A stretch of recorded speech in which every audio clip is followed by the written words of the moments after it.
Hey, Jann Scott, talk show host again here with you. Hey, let's talk about what's going on up in Oregon.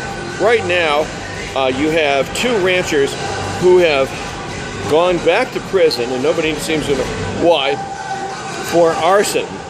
They say that they were land clearing and burning out invasive plants, and they wanted to keep the encroaching forest away from their ranch when fire season came, and it wouldn't burn the ranch down. A jury found them guilty, and they've already been to prison. Now they're going back for some reason. So a bunch of militia members, patriots, right-wingers, gun nuts got together, 150 of them, and had a big protest up in Oregon over the weekend. You've heard all about this story. All right.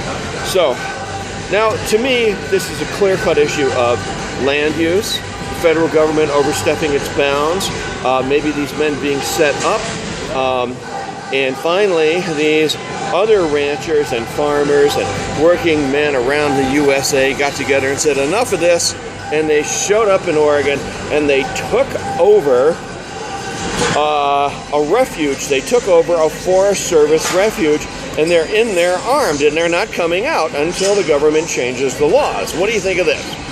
Well, the first thing that happens up on Twitter is everyone who was in favor of the Ferguson protests and Baltimore protests and New York protests decided to turn this into a race issue, and they started coming after all of these men in racial terms, and they started to put up really horrible racist remarks on Twitter by the thousands.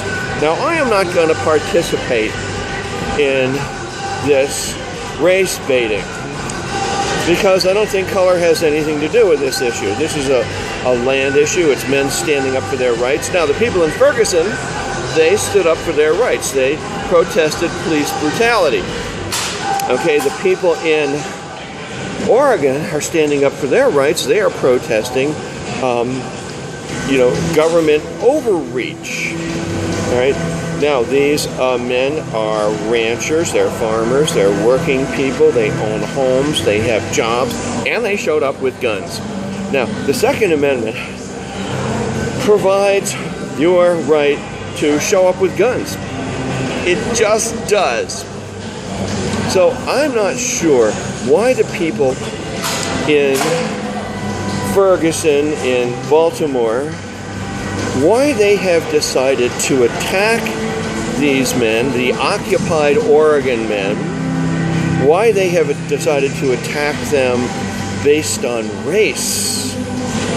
I don't know.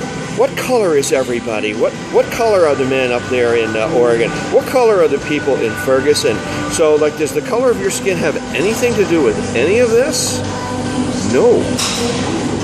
This is like united we stand, divided we fall. So, cut the division out. All right? It's one group protesting the government, and they want their rights met, just like the people down there in Ferguson want their rights met. But as soon as the race baiting starts, that's a no-win. And I want to say to those of you who have been calling everyone names and being really bad, shame on you, shame on you, shame on you. All of you, go to your room right now.